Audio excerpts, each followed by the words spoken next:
Good morning, everyone. Welcome to the October 15th Economic Development Authority meeting on this somewhat chilly day. Fall is here, or it's just playing with us. But, I'm looking forward to the cool weather. Having said that, Brian, if you'll do the roll call. Yes, thank you, Chair, and good morning, Commissioners, members of City Council. Mr. Barber is absent. Mr. Mitchell? Here. Mr. Brown? Good. Mrs. Saunders Smith? Here. Mrs. Smith is absent. Mr. James? Here. And Mr. Harmon is absent. Chair, we do have a quorum. Great. Trust that everyone had an opportunity to read the minutes. Having done so, can I get a move and adoption of the minutes? Roll call. A second. Motion and a second. Is there any discussion on the item? Hearing none, I'll read the roll. Mr. Mitchell? Yes. Mr. Brown? Yes. Mrs. Saunders Smith? Yes. And Mr. James? Yes. Chair, the item is approved by a vote of 4-0.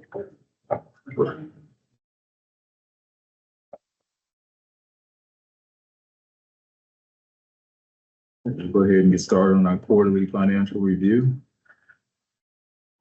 Good morning. Morning. I will be giving the first quarter for FY15 financial report. Start with,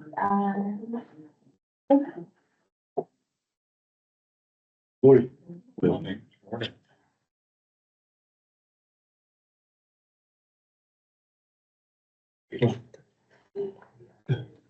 So I think she's, just takes a minute to go from PowerPoint to a PDF, so.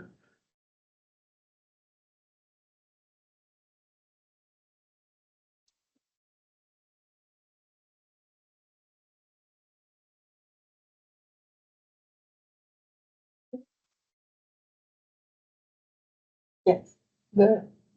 Okay, Karen, is there a way to, just kind of blow that up a little bit? Maybe another click or two.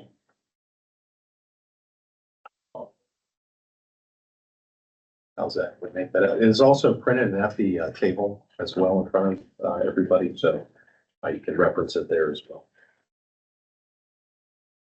so we ended the first quarter with 6.9 million in cash, 1.7 million in AR, our land at the hotel for 1.2, bringing our total net assets to 23.9. We ended the first quarter with 937,000 in liabilities, which include our AP, grant payable, and a transfer to the city, bringing our total net position to 21.2.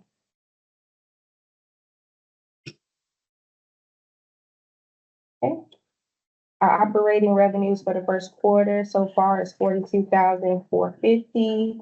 Total operating expenses, 75,239. We paid out 54,000 so far in grants payable, and we have earned 44,000 in interest income.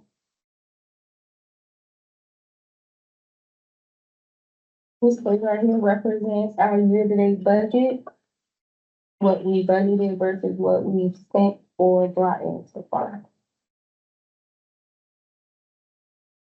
And we have a small decrease in that position from last year of 79,000.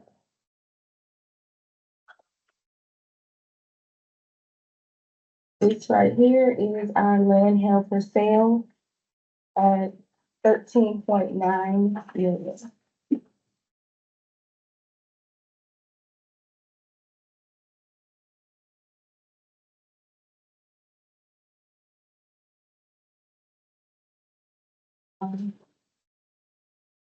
This side right here is our 2024 grants that we awarded but not have paid out yet.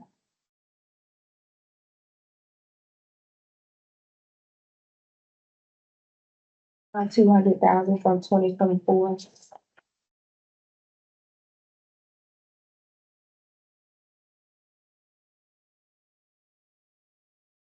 This is our grants we paid out so far in FY 25, around 54,000.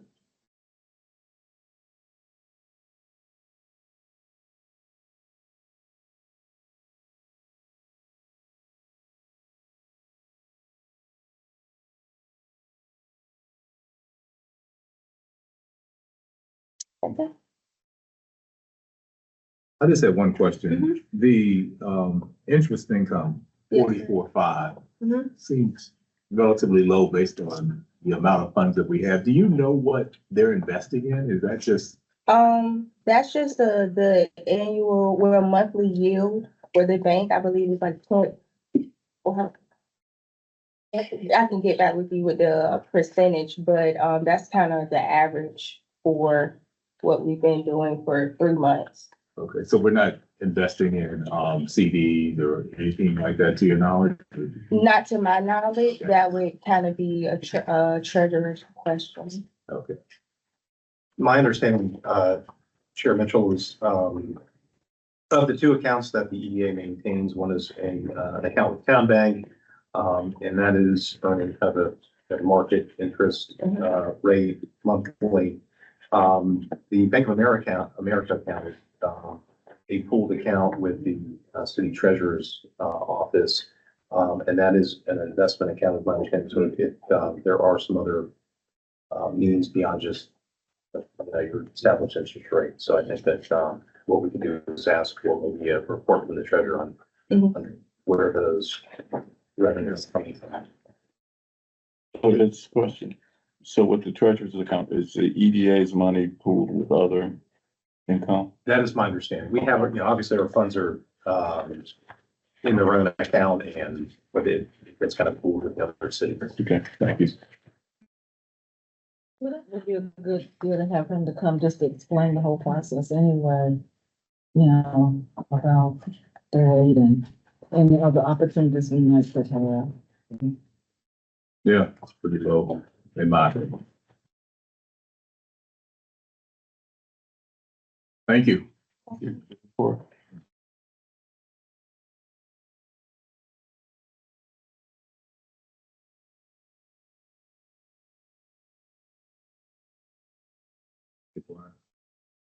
Yes, sir. We're going to just transition back to the regular meeting presentation.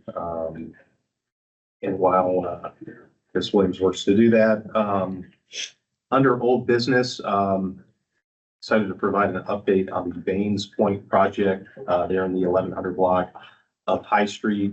This is the 50-unit affordable apartment community that the Woda Cooper Company is planning to develop. I'm excited to report that the board chair has actually just this morning signed the closing documents to allow for the closing and property transfer to occur this week. So Jeff, the attorney's office, has been working with Woda Cooper's legal counsel to get this all in order, and we anticipate closing by the end of the week. My understanding is that a groundbreaking is likely to occur in mid-November. So really kind of an exciting milestone for this property, the EDA, but also for the Innovation District, as this will be really the first major project to get underway in the established district. So really excited about this. Their construction schedule is going to run a little bit over a year. But right at a main intersection on High Street, we'll have a really fantastic community that will be coming out of the ground in a very short time. So wanted to share that with you. Certainly can answer any questions and provide additional information if there's a need. But again, just want to make you aware of the fact that this was moving forward. The one thing I would add, Brian and I had an opportunity to go to the state of Hampton Roads last week, and one of the big challenges was affordable housing throughout Hampton Roads. So this is really a good plus for Portsmouth, and it really addresses what is a major concern in Hampton Roads area.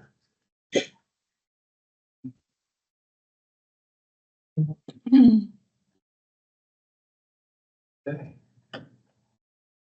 Here, if I can continue, I'll give you another update. This is really in very close proximity to what we just discussed.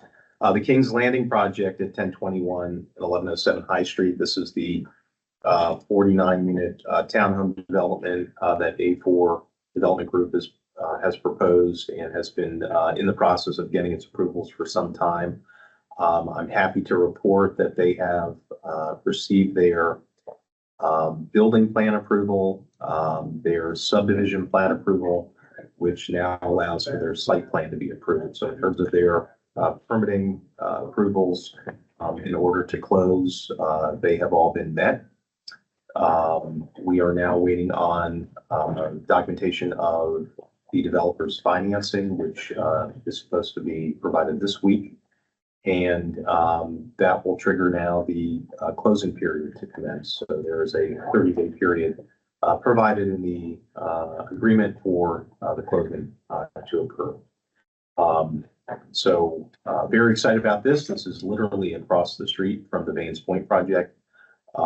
So very soon you will have approximately $40 million in new residential housing development occurring in really a 2-block stretch of High Street.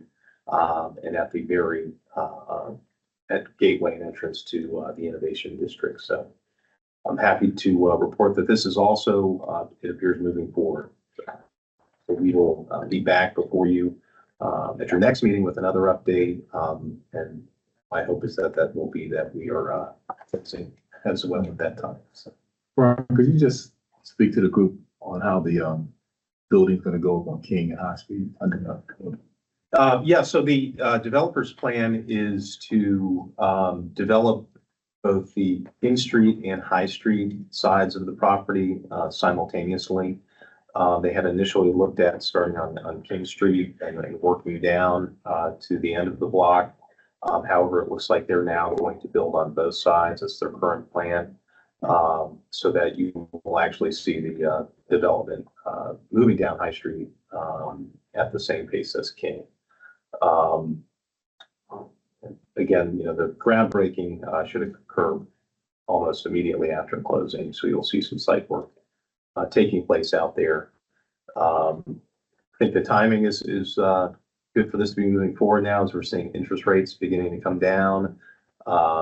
Inventory is lower, I believe, right now in terms of new construction, new builds that are available on the market. And this is really a very unique product that is going to be constructed. So I haven't really seen anything like this anywhere in Hampton Roads. So pretty unique to not just Portsmouth, but the entire region. So we expect for there to be some pretty high demand for the type of housing that's going to be constructed.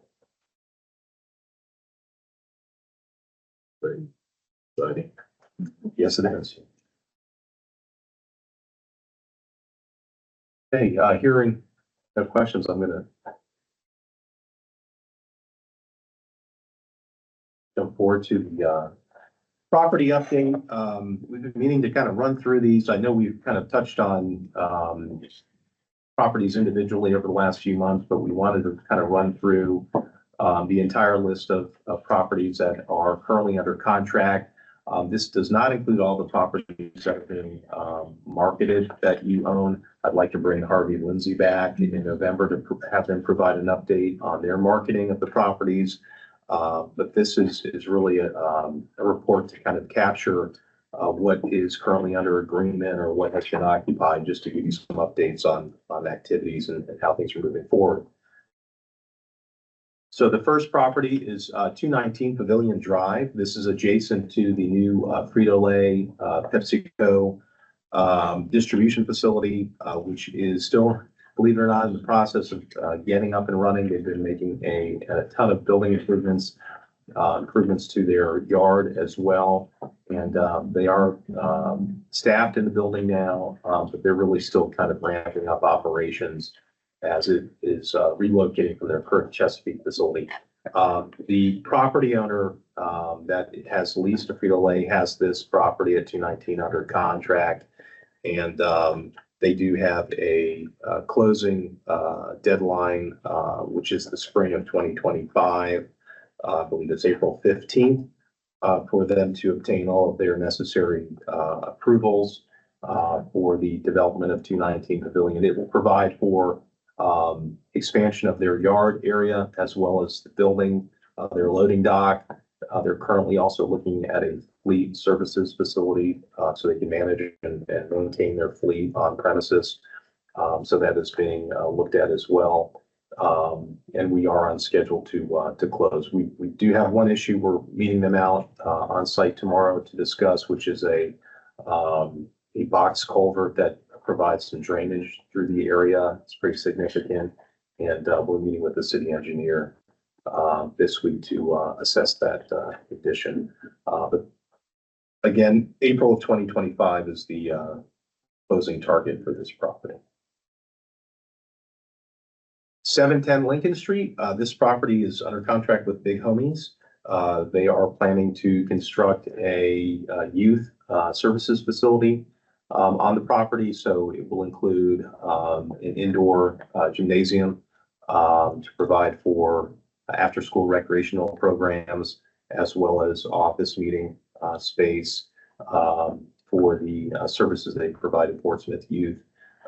They are currently in the site plan review process, so as soon as they have their approvals from the planning and engineering offices, they'll be able to close on the property.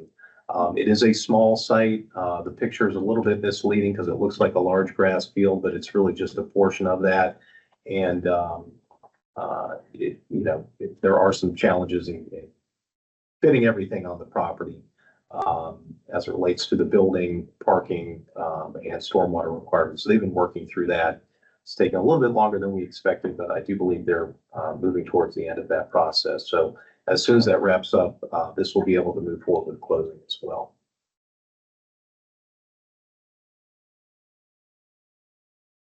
Uh, 1028 High Street and the Queen and Hatton Street properties adjacent to it.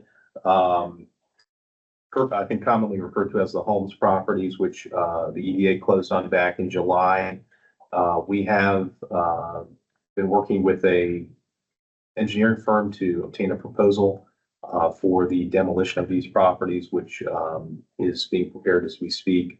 And we are looking at, again, clearance of all of the structures and then moving forward with, advertising for development. So this has actually already been put on the market by Harvey Lindsay, but we are understanding that the property condition is blighted.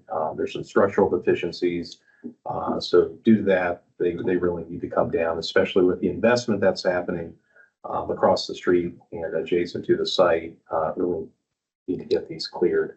One thing we are looking at, which is something we consider when demolishing and clearing buildings, is how we leave the site post demolition. So we have two different options. One is to return it to a grass kind of greenfield status, which you can see there's a portion of the site that has occurred. The other is we can leave the building slab in place. And while that does not have the best appearance, there is a reason for that provides a credit as it relates to the stormwater requirements for the property. So we're working with our engineer to determine whether or not that's a situation where maybe we need to building slabs in place that will provide an incentive to a developer to come in where they're not having to treat it as green space. They get a credit for what is impervious and what has previously been developed. So we're working to kind of determine the benefits of that.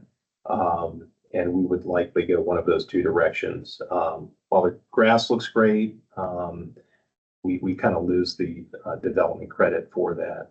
So we're assessing that to again determine what the benefit is. But this is moving forward, and the goal is to get these buildings down as quickly as possible. They have been boarded. They are secure. We've been dealing with some graffiti out there on the property, and we'll continue to make sure that they're maintained while we work to get them demolished.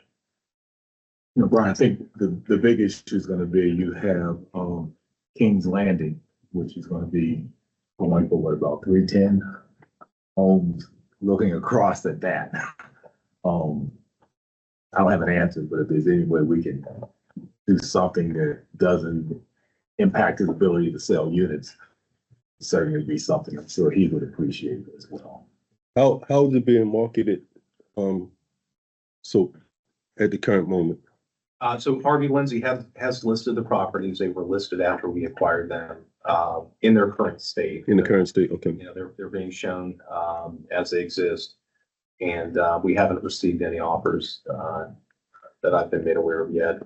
I think with some of the activity occurring in proximity, the interest will likely, increase, but, obviously, you know, to Chair's point and to the marketing of the property, the buildings really need to come down. They're an eyesore.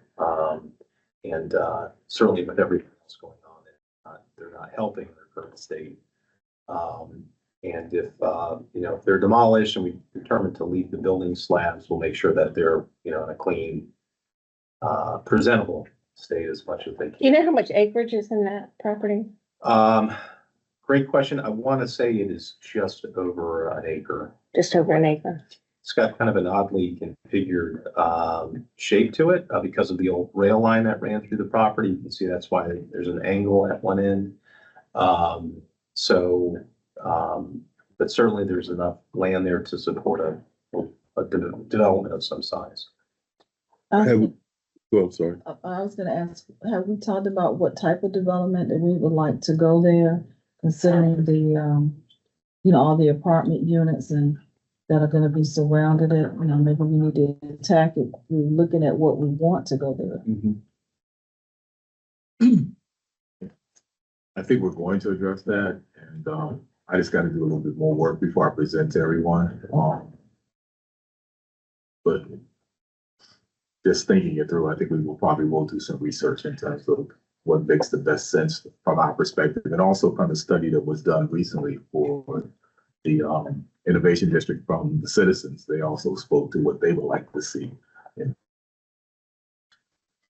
Maybe helpful to have the planning director come to a future meeting to, you know, get your input and hear what kind of your vision is. Obviously, there is a plan that has been prepared, but the planning department is now moving forward with the preparation of a rewrite of the zoning ordinance for the innovation district, so that, you know, the various land uses, but design standards as well. So as they begin working through that process, it would make sense to hear from the board, you know, what your vision and desires are, because you are by far the largest, you know, property owner in the area. So,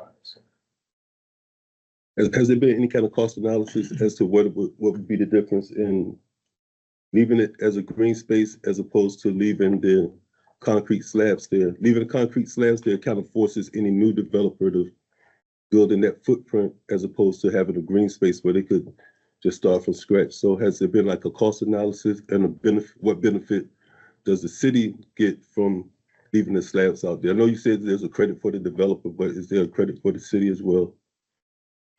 So that's what we're assessing right now. Our engineers is working to determine, you know, the benefit of the pervious space, which is the building slab. Really, the benefit is to both the developer, but also ultimately the city, because it will help with their development costs, reducing that down. There is going to be a cost for them to remove the slab at a later date. So at some point, that will all be demolished and returned to, you know, a development site. But leaving it in place while they work to get their site plan approved provides them a credit for that area. So they're not having to necessarily create new stormwater management for that pre-existing development. It's only the green space that they're having to do that. So it's a reduction. So there's a cost benefit to them, which in turn allows for them to develop, you know, a project of a greater magnitude and scale. This is something where we ran into it across the street at Baines Point and at the King's Landing development, where there's areas set aside, green space for stormwater management, which if the entire site is developed in a, you know, pre-development standpoint, you're not having to provide much stormwater management. Gotcha. But that is being looked at the engineers level to provide us a recommendation on how we. The other issue, and Brian and I have talked about it, is really if we can get the planning department to speed up their zoning requirements, because right now we're at the mercy of what was currently there. So if somebody wants to come in and build a auto something there, that's what it may be approved for. And based on where we see the enterprise zone going to, that's not what we would like. So any help we could get to try to speed that process up would be very helpful to us. And it will, allow for new uses that currently are not permitted as well. New development standards. So, for instance, I think right now we may be limited to a 4-story building in the district. I think, the plan's recommendation was to allow a 5 or 6-story building, which means additional density, additional square footage on a site and accommodated. So there's benefits to that. I want to encourage you to pull up the Innovation District plan. I think that the plan has this part of the Innovation District aiming to attract makers and perhaps a commercial kitchen. So that we use this end of the Innovation District in collaboration with the Bloom Co-working, in collaboration with Mustard Seed, so that and I think, Care, to your point, if you don't pull up that plan and pay attention to what the aims of that plan are, we could end up with another self-storage, car wash, who knows what might get approved to go in there that doesn't fit at all with the Innovation District plan. So I think inviting the planning director here to take you all through meat and potatoes of that plan would be helpful for you then to communicate to your realtor for the kind of things that you're looking to attract into this area.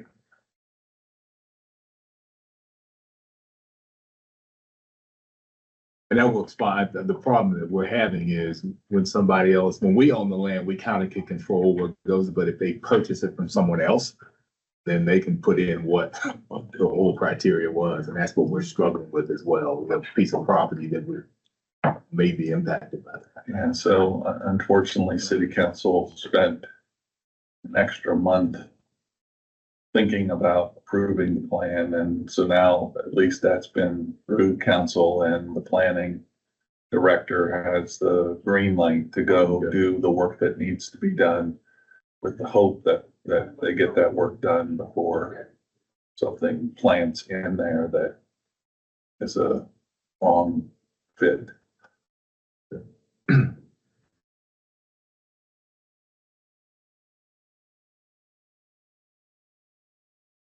Okay, jumping across the street, 1117, 1121 High Street, the former Shiny Computers location. It's actually the building adjacent to that as well. You can see the photo. Shiny Computers is vacant, and we are nearing the release of an invitation for bids for roof replacement. And the architect is working on a plan for the build out of interior space of 1117 High Street, and then a complete rework of the exterior facade and site for both properties to really kind of dress these up. I think that to Councilman Hugel's point, we were looking at this area for attracting maker spaces, some really new innovative uses. We were looking at the homes properties for those. However, there are some structural issues that are going to result in that being demolished. So I think this is really the area where there's an opportunity to improve the property. So it's really a contributing structure to the district. But also from a use standpoint, we can get kind of creative here with what goes in that space. And the first thing you need to do, of course, is to make it ready for somebody to go in, which is what we're doing now. So we're going to be moving forward with that. And again, I think this is an opportunity to really kind of have at the main intersection there of Elm and High Street, really a kind of a showpiece property with some pretty interesting innovative uses there. We've seen some of those already. We've seen commissary kitchens. We've recently met with somebody who has an interesting news that we'll bring back before you, I think here, perhaps in November. And we're seeing interest in this property. So the first thing we need to do is get it ready in a marketable state. How long do you see that it's taken to do that? The roof replacement should happen pretty quickly. We're waiting on the architect to develop the plans for the improvements, which are underway now. So I would hope within 30 days that will wrap up. They do need to get reviewed and approved by the building official. But after that happens, we can put that out for bid. So I would think probably early 2025. And then of course the work would have to be completed. But the timing will be right because the projects next door and across the street will have broken ground. So we're going to have a lot of synergy right there at that intersection. So I think timing wise, it'll be underway and then coming online at the right time. Question, the automotive center on the back, do they own that property? They do, yes. Are they interested in selling? We will have a conversation regarding that piece of property in our closed session. Okay, because I'll be honest, if I'm buying a brand new townhome in that same block, I would not want to look out and see clustered automotive things going on in my backyard. Just being honest, so that might be a potential sway for a buyer in that area. Now, they clean the appearance of it. I've been by there many times and it looks dilapidated. So they clean it up according to, city standards and compliance, and I'm all for it. But as it states right now, something has to give. We will be discussing that here very shortly.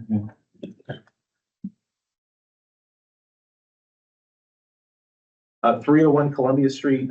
This is the other property that we acquired that has an improved building on it. And right now, the property is half vacant. We are expecting the remaining tenant, there are 2 suites there, to vacate at the end of the month. They have provided notice. That's the International Brotherhood of the Boilermakers. So a union group has been in that property for a number of years. And they are going to be relocating at the end of the month. So this property will be fully vacant, which from a marketing standpoint has been a little bit of a challenge up until this point because we've had a tenant, and for a prospective purchaser, they would be kind of inheriting that tenant potentially. So Harvey Lindsay has been listing this property for some time. We've had a number of interested groups come through. We've had a couple of offers, but nothing has kind of materialized yet.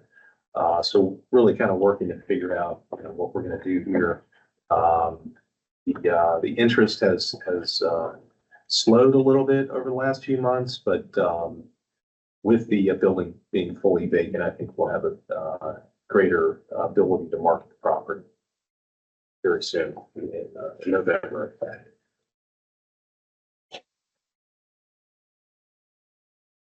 1220 High Street. This is the former Enterprise car rental property. We've been working with Harvey Lindsay to get this listed. It has been listed. We've had a few showings.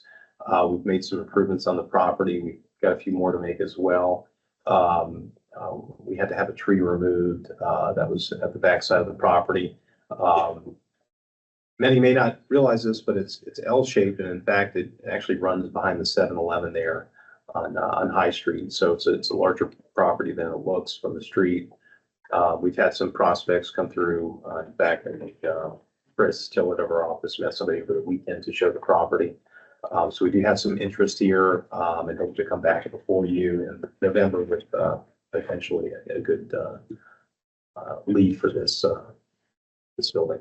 We have discovered that we do have some roof issues, so we're working with contractors to get an assessment of the condition, whether it can be repaired.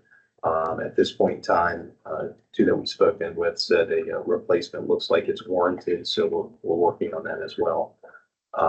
But certainly, again, this is in proximity to the other properties that we're getting ready to see activity on. But when we're talking about almost all of our properties, Do we know what the city status is with street paving? Because a lot of times when you're going down Effingham Street and High Street, the paving of the street looks so bad, it makes it unattractive to even people wanting to put things there. I mean, you'd be surprised how a nice paved street makes it look better, the whole community better. And I think, we haven't really talked about that, but I think that's something that we should talk about, asking someone to give us the city's plan for, street pavings.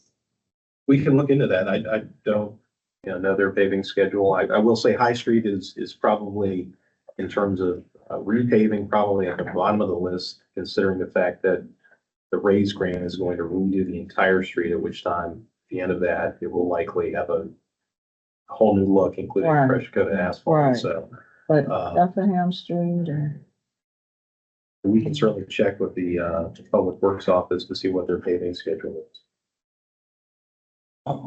Follow-up question. I probably should know this, but I don't. But does the innovative zone have a infrastructure component to it? That would be the High Street Raise grant, which is going to remake all of Right. that. The reason I was asking is in terms of, can they tie some of this, not necessarily it's in the zone, but can you replicate what's in the infrastructure piece in other parts of the city? That's kind of what I was asking. I'm sure you could. I just don't know where that would be and to what degree. Okay.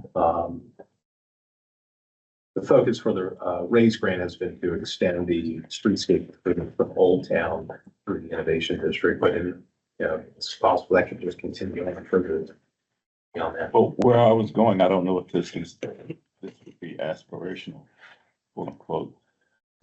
It would be wonderful if the innovative zone takes off the way that we think it will. You could then use that as a model to replicate infrastructure changes in other parts of the city to give a synergy to not only citizens in Portsmouth, but people who come to Portsmouth. They get used to seeing a nice streetscape, regardless of whether or not they're in the innovative zone. I think it's a great idea. I know the city engineer and the planning department have kind of I guess the term is like a complete streets plan, which includes, in addition to obviously roadway improvements for bicycles and pedestrians, but also safety features as well, and then beautification. So I know that's part of that kind of complete street, which is a little bit different, obviously, from what we see out there now. Mhm. So most new plans incorporate some of those features. I mean, that's another, I know these things seem like minor points, but they are significant when you're trying to sell the city. And one of the things that I struggle with is even social services building, it's just dirty. It just needs to be power washed. The garages, they just need to be power washed. I mean, that's not a big request, but it makes a difference when you're touring people through the city and they see buildings that just haven't been cleaned. So I agree. You want the city to look inviting, to want people to come. And all of these pieces are important. I agree with that.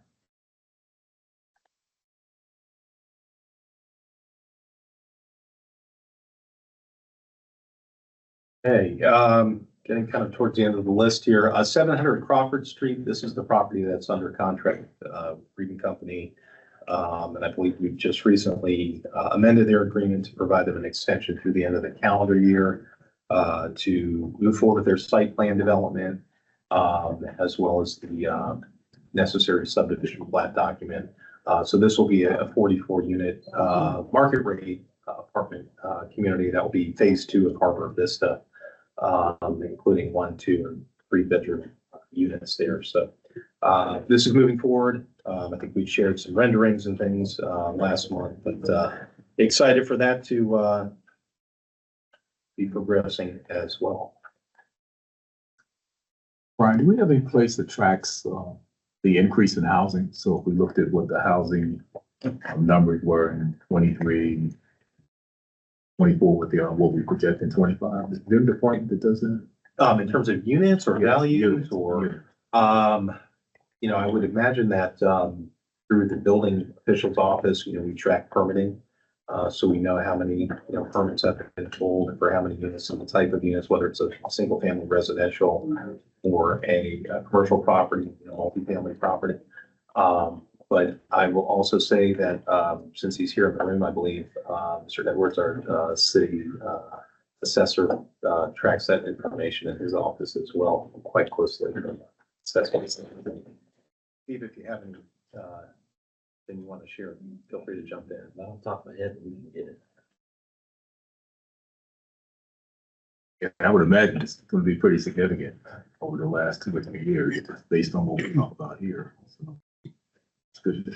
I think, at the moment we're tracking, and these are just, projects that, the EDA or staff has been involved in is, from a residential standpoint, I think we've got somewhere close to about 1,000 units in the development process right now. So that's either under construction or in the, plan development permitting process. So 1,000 households, 1,000 new families coming to Portsmouth.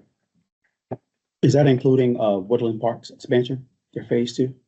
I'm sorry, which? Is that including Woodland Park, Yes, it is included.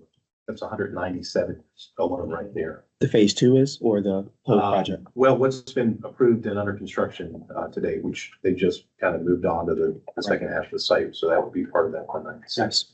I think they'd like to go even beyond that. Right now, they've got some land limitations. Gotcha.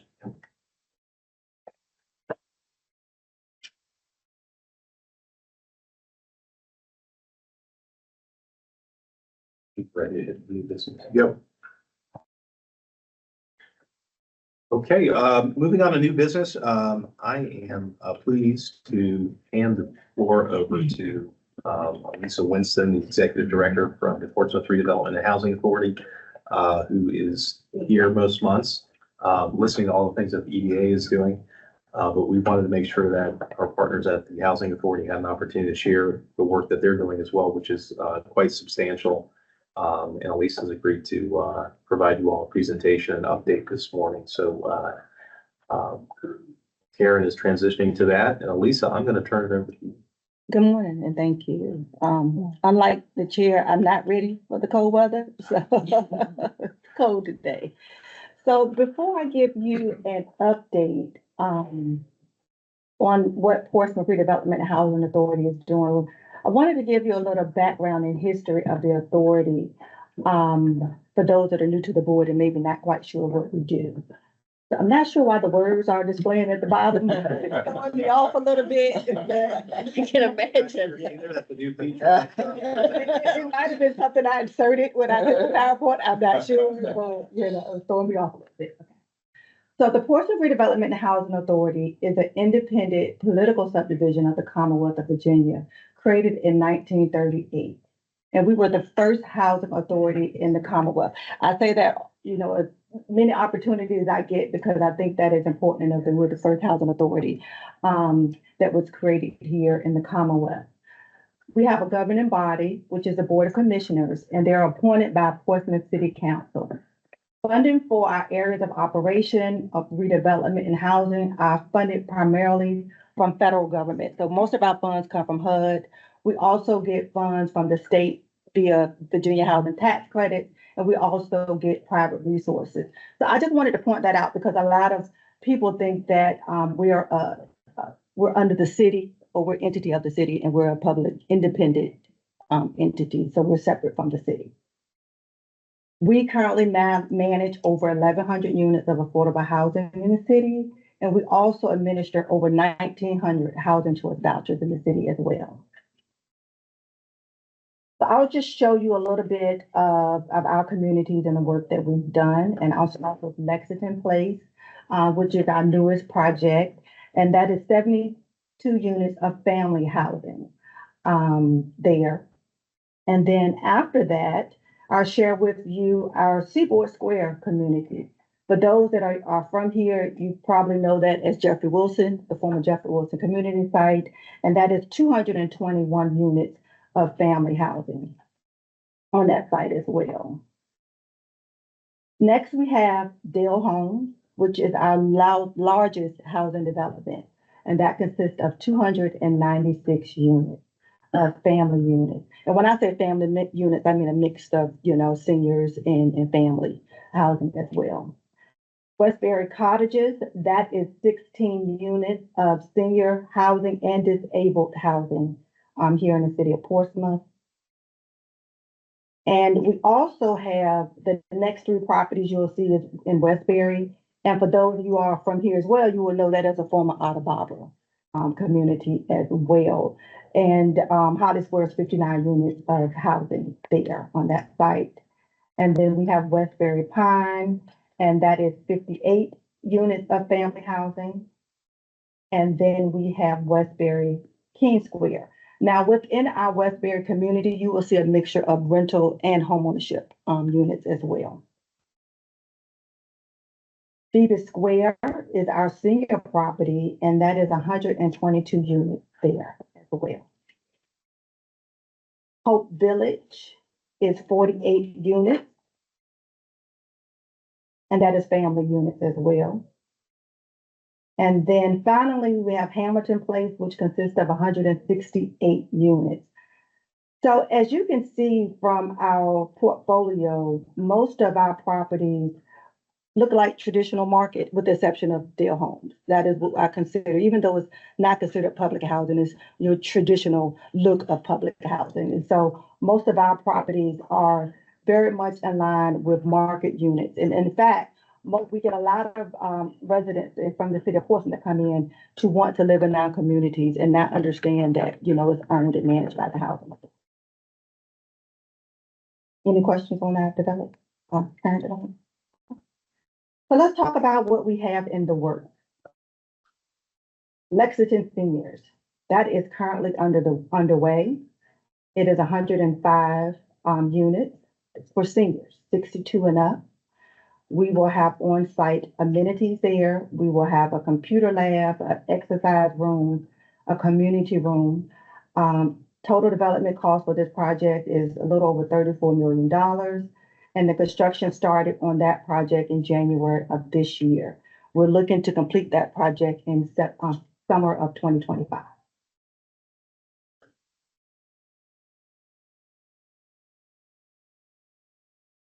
Our next project is Twin Pines. That is also senior housing, and that is in the Churchland area of the city. And that will be 82 units of senior housing for those that are 62 and up as well. We'll have on-site amenities such as a community room, fitness center, and computer lab. And we're anticipating construction to begin on that project in 2025. So many of you all probably know Swanson Homes. That is a former public housing site of ours. There were 210 units there. All of the families were relocated. They were either relocated to other PRJ properties or they received a housing choice voucher to move anywhere in the city or outside of the city. We anticipate demolishing that property in 2025, and we're still in discussion phases of what we're going to put there on that site. We have an opportunity to do something really big and nice there on that site. It's about 17 acres of property, and it's currently zoned urban residential high density. And so we're in discussion with that. Some of the other services that we provide in the Housing Authority is we have a robust family self-sufficiency program. We really work toward moving our residents on to self-sufficiency. So we want our residents to move on. We want our residents to do better. And so we provide opportunities for them to go back to school, to obtain a trade, a skill, provide the resources and tools that they need to move on. We also love our seniors. And so we have a lot of senior activities that we provide, from taking them on trips to visits to the casino. They like that one, visits to the casino. We have cooking classes, music classes. We have a lot of activities for our seniors as well as our youth. We have many partners. We have over 40 partners that we work with to provide these services to our residents. And we also have a homeownership component. We believe that homeownership will help bridge that gap in wealth. And so we provide many opportunities for our residents to go on and purchase homes. A project that we work with the city on is we have a senior rehab program where we work with seniors in the city. And so many of our seniors are on fixed income and they need work done to their house and they need to, but they can't afford to fix up their property. And so we want to ensure that, you know, they have a quality of life and that we work with them so they can stay in their units and get the work that they need done. So that is also a program that we have. And we also have a redevelopment arm in the city. So we have done a lot of development in the city and revitalization of neighborhoods. Many of you all may not know, we facilitated development of Walmart and Kroger's and Parkview neighborhood revitalization, product neighborhood. So we have done a lot of redevelopment in the city. We've worked on the Seaboard site on that commercial development aspect as well. And the Wendy's on the High Street in London, that was a project of ours as well. We have turned over a lot of our commercial development, so we're not doing as much commercial development now. We have turned over the majority of our commercial development over to the EDA. So that a lot of the properties in the Innovation District was formerly owned by PRJ Property. Some areas downtown, High Street, Airline. A lot of property in the inventory was owned by the Housing Authority at one point in time. So you can move to the next slide. So we have an excellent partnership with the EDA. They have provided assistance to us with our youth build program, with our youth, provided training and employment opportunities for our residents as well. We're still, as always, as you mentioned, Chair, there is an affordable housing crisis, and it's not here in Portsmouth.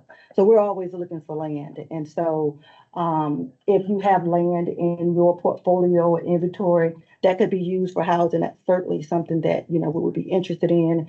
We could look at possibly land swapping. We have a few commercial, properties in our inventory that we can look at maybe even swapping, for affordable housing development opportunities.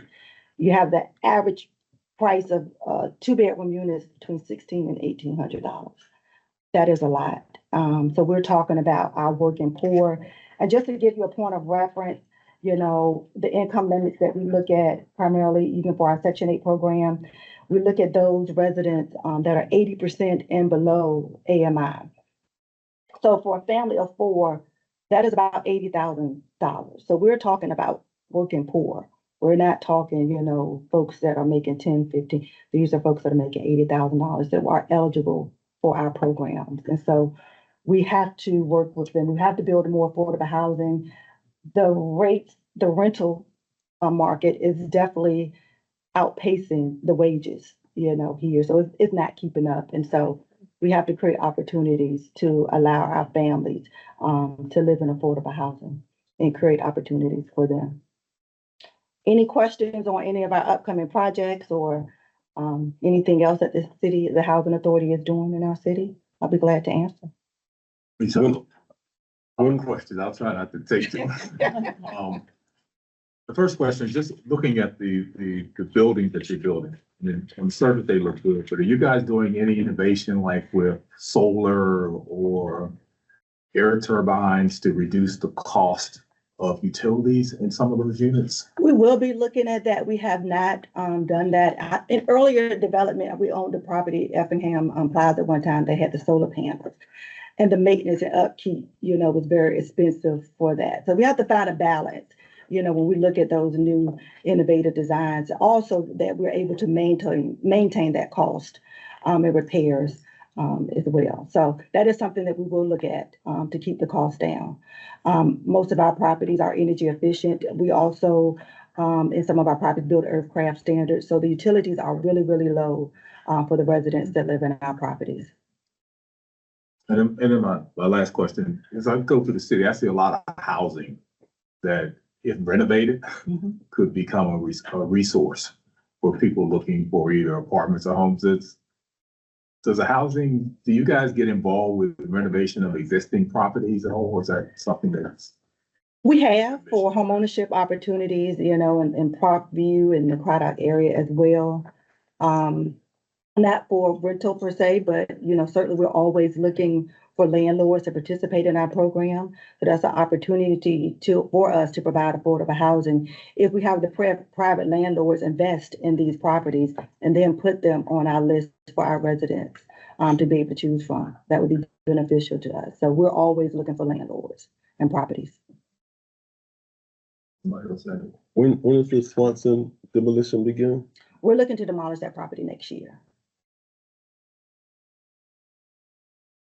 And that's high density. Yes. The senior rehab program you were talking about, that's for people who currently own homes? Yes. And so if they need assistance with essentially staying in their home, Yes. then okay. Yes. I had coffee with the executive director of Habitat for Humanity Mhm. a couple months ago. He was telling me that in addition to building houses, they're now into refurb. Mhm.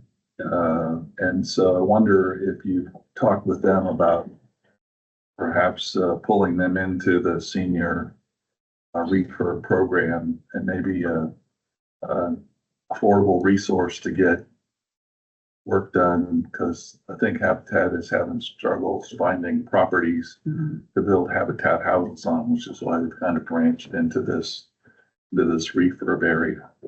I actually met with the executive director a couple of months ago. Okay. And so we're looking to partner on some efforts on some land that we have to, again, they're struggling with land, as you stated. Yeah. And so we have some land that's available in our portfolio that can assist them, as well as opportunity to create a homeownership opportunity. So yes, that is one of the partners.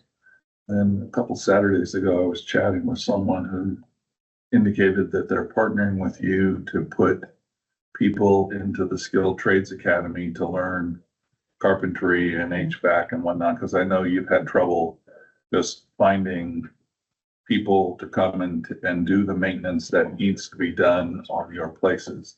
I asked him if he was aware of Portsmouth at Work, and he wasn't. And so I put him in, I gave him the information for Portsmouth at Work. But there may be some collaboration that you're doing that could take advantage not only of you having a place for them to come to work when their training is done, but getting their training paid for Right. by city funds through Portsmouth at Work. Mhm.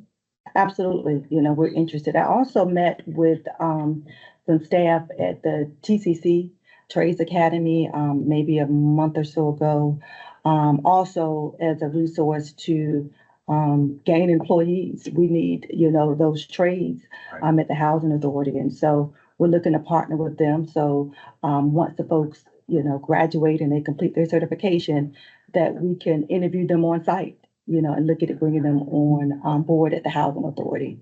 So yeah, that's certainly something that we're interested in as well. And they just had the ribbon cutting a couple of weeks ago to expand into the kind of trade skill training that would directly help you with the maintenance of all your facilities. Yes, and we're excited about that. Absolutely. I have one more question. What kind of involvement with like youth centers does Portsmouth Redevelopment and Housing have? Like when I lived in Jefferson Wilson, we had a great youth center that we used to go to after school every day. When I lived in Ada Barbara, we had a great youth center, swimming pool and basketball courts and recreational facilities that we could occupy our town with outside of homework and other after school activities. Do you have anything like that in your developments for teenagers and youth today? So we do have a community room in our Seaboard community as well as Lexington Place as well. We partner with the city's Parks and Recreation. They provide after-school activities for our youth and our programs as well. We also partner with them for our summer camp programs, and we partner with a lot of local partners that already have these programs throughout the city. And so we also provide transportation of our youth to those programs as well.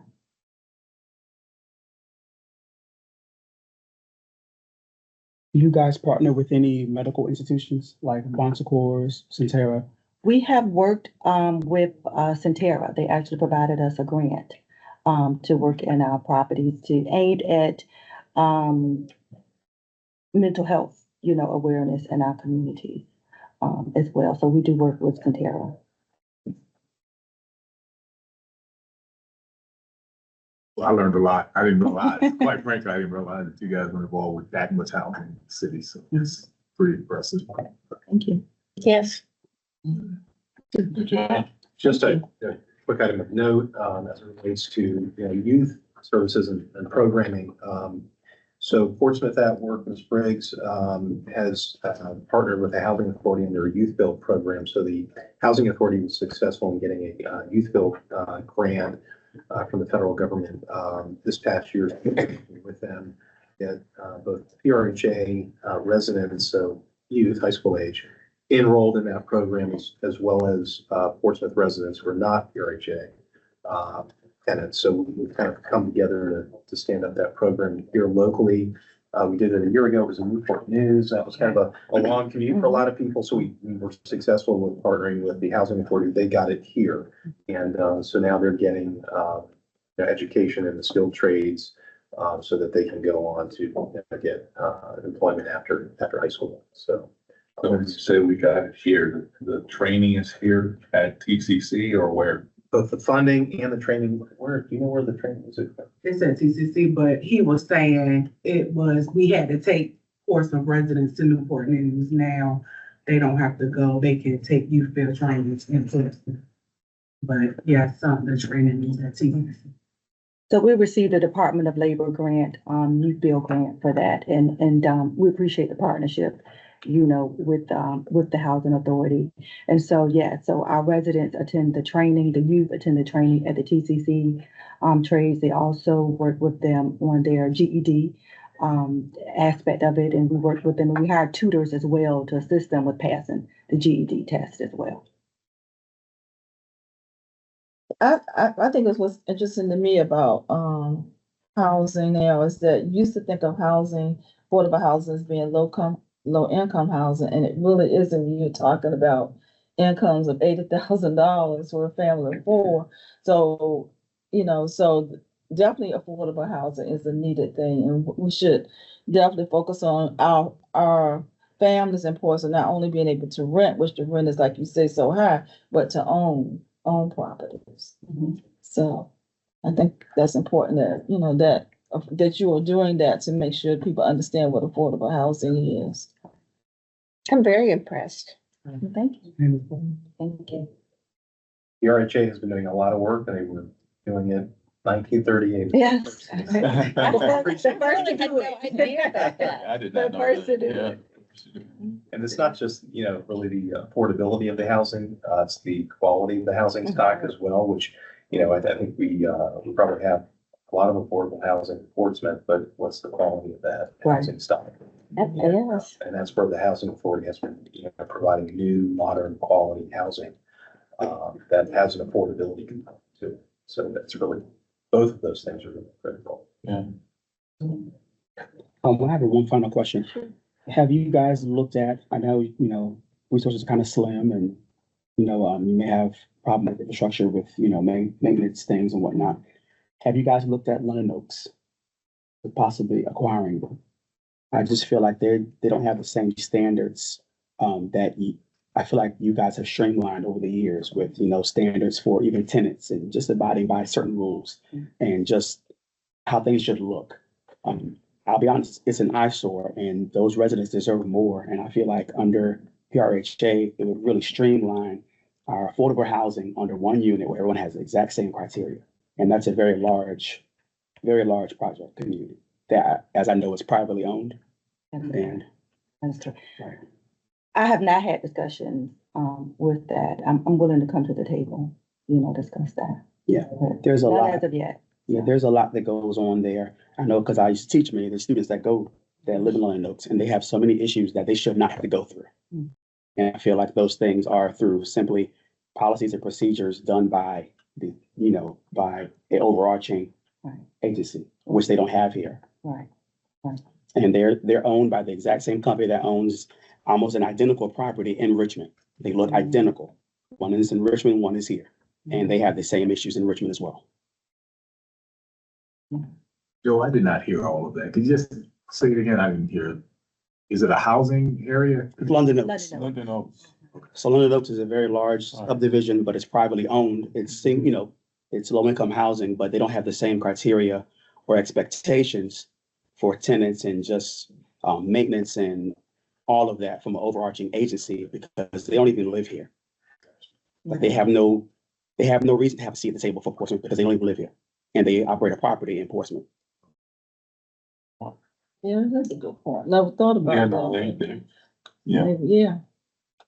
The Because- question is, would they be willing to sell and if they may not? Yeah, it's a big moneymaker for them. They're not gonna be The question willing to probably is sell. gonna be, are you willing to pay what they want you? Right. Exactly. So, Yeah, yeah. but, It was on the market. was it on the market? London Oaks, too? Do you know what the cost was? No, I had some calls. Is it not on the No. market? I had calls from out of state people asking questions about it How long ago was that? about 3 months ago. It would need to, some substantial renovations would need to be done Yes. to that property. So whoever buys that Absolutely. property, gonna have to invest a Yeah. lot of money to bring it up to the standards, that we're accustomed to seeing. My fear would be, my concern would be, that they would just not transfer it to another company who basically runs Mhm. Right. low income housing.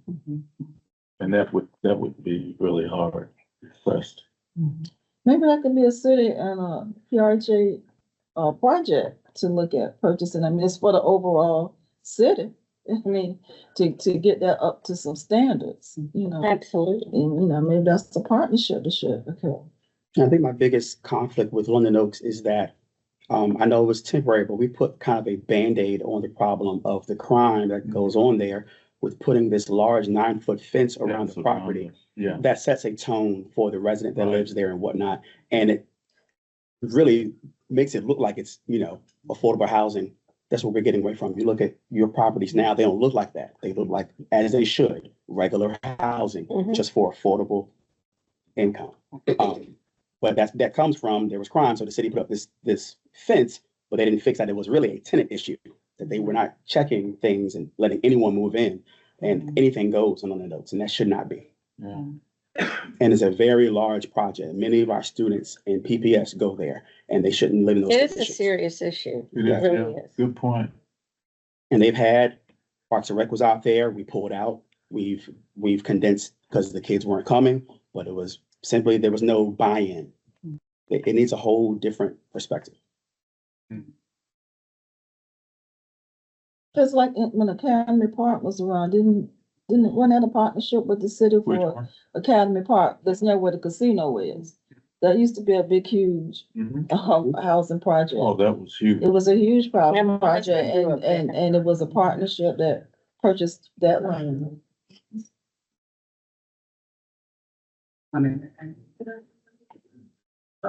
So with that property, I'm sure a lot of those tenants receive vouchers from the housing authority. Do y'all do inspections, like annual inspections on the properties for? They receive a separate, they're called, project, well, I think they make it PBRAs or PBB. So they get subsidies from HUD for that property. It's not through the housing authority. Okay. We don't provide subsidy to them. And yes, they should have standards. They're actually called housing quality standards. And so, the inspector should be going out and looking at the properties to make sure, that they meet, the standards of HUD. So if that may not be happening, I'm not sure. So that's something that, could be discussed with the HUD multifamily division, but that is a separate from, our housing authority. A lot packed in that.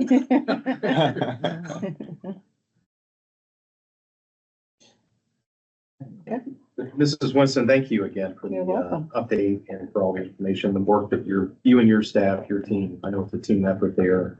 There's a Absolutely. lot to accomplish, but we appreciate what you're doing. Thank you. Okay, moving on to the last new business item, which is a small business programming update. Just want to provide a few reminders. I believe we touched on this at your September meeting. But just wanted to bring this schedule back up to highlight a few things that have just recently occurred or planning to occur here over the next few months. In September, we had a couple of small business programs that were provided here in this office with some of our partners here, which included working for you and your business and a financial statement workshop as well. And then a business plan preparation course with the Small Business Development Center. And then we do have some upcoming programming, including this week. I think Autumn is holding a workshop on minority business enterprise certification with help me out here, Autumn, it's the Carolina, Virginia Small Development Council, minority council. and that will be occurring here.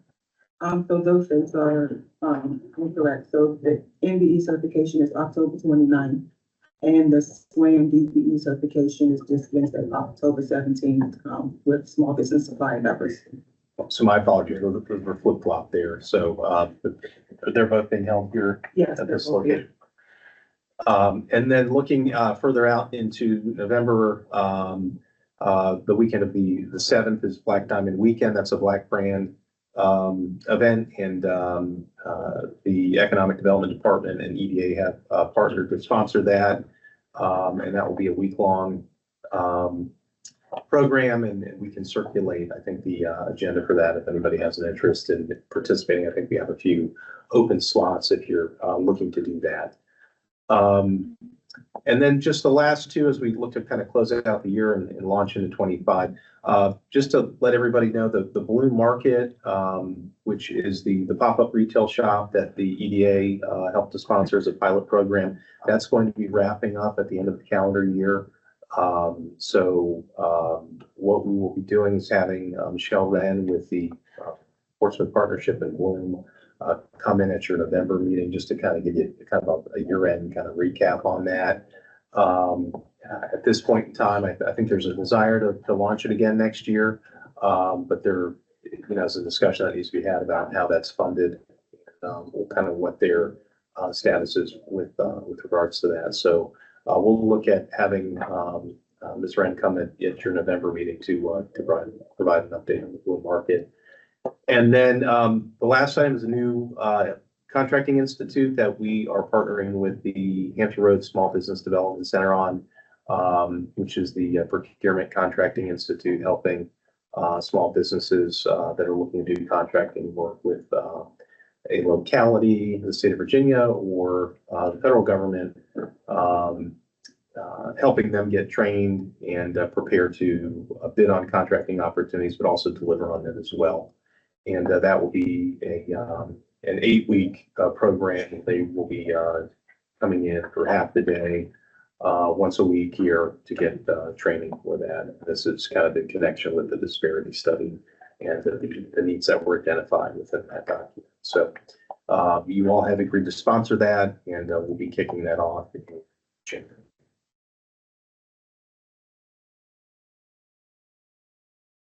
That wraps up our new business. There is a need for a closed meeting. And, because Vice Chairman Barber is not present today, I believe we'll have our treasurer read our closed meeting statement. Okay, I move to go into a closed meeting pursuant to Virginia Code Section 2.2-3, 3711 A-3, for the purpose of discussing the acquisition of real property where the discussion in an open meeting would adversely affect the bargaining position or negotiating strategy of the public body, specifically regarding strategic acquisitions, and B, pursuant to Virginia Code subsection 2.2-3711 A.6, for the purpose of discussing the investment of public funds where competition or bargaining is involved, where, if made publicly initially, the financial interests of the governmental unit would be adversely affected. specifically regarding the request for proposals for the Small Business Financing Program and a sponsorship request from the Old Town Business Association. Second. Okay, we have a motion, a second. Hearing no discussion, I'll read the roll. Mr. Mitchell, Yes. Mr. Brown, Yes. Mrs. Sandra Smith, Yes. Mrs. Smith, Yes. Mr. James, Yes. and Mr. Harmon. Yes. Chair, the item is approved by a vote of 6-0. We are now in a closed meeting. Only public business matters lawfully exempted from open meeting requirements under the Virginia Freedom of Information Act, and only such public business matters as were identified in the motion by which the closed meeting was convened were heard, discussed, or considered in the closed meeting just concluded. Second. Motion of second. Hearing no discussion, Mr. Mitchell, Yes. Mr. Brown, Yes. Mrs. Sandra Smith, Yeah. Mrs. Smith, Yes. Mr. James. Yes. Yes. Here the item is adopted by a vote of 6-0. We are now back in an open meeting. And your next item is items submitted by board members. Do we need to vote on the 2,000 for the Christmas? Yes, so we need to make a motion. So I move that we support the Old Town Business Association with a gift of $2,000 to support their Christmas program. Second. Thank you, Mrs. Smith and Mrs. Sandra Smith. Is there any discussion on the item? And hearing none. Mr. Mitchell, Yes. Mr. Brown, Yes. Mrs. Sandra Smith, Yeah. Mrs. Smith, Yes. Mr. James. Yes. And Mr. Harmon. Yes. Here, the item is approved by a vote of 6-0.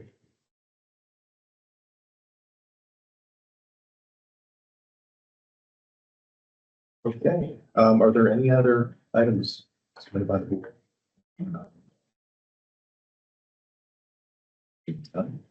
None, we're on to report backs, and I just have one item I wanted to share with the board this morning, and that is upcoming retirement that I'm announcing here of one of our key team members that you all have gotten to know over the last year, which is Karen Williams. And Karen is planning to retire at the end of October. She has a new granddaughter, 9 weeks old, that she's going to be helping to care for. So we're gonna lose Karen here at the end of the month. She's been a fantastic addition to the team. She's really been my right hand. I think the rest of the office, I can say as well, in keeping this a fine-tuned, smooth operation and making sure we're where we're supposed to be on time and that things are organized. She's really gonna do this, but sad to see her go, but happy because she's got a little granddaughter that she's gonna be taking care of here instead. So Karen, I don't know if there's anything else you want to add, but I wanted to share just that with the group. thoroughly enjoyed being part of this office and meeting all of you and getting to know you, and it's been a delight. So I'm conflicted, but I know I'm making the right decision. Well, thank you for everything Thank you've you. done. Thanks for your help. Thank you, thank you. All the ribbon cutting announcements and all that. Oh, you just reminded me. Okay. Right, you gotta keep Big them shoes to fill. Yeah, big sure. And she's always done a great job with everything. We have identified a replacement, that we're working to get, started on November 1st. So we're moving forward with that, and I'm not sure I can announce just the details of that yet, but, here very shortly, you'll be meeting her replacement, and they'll be here on November at your next meeting. So how many vacancies do you have now? Don't make me count. So we actually, we have several positions that are in the process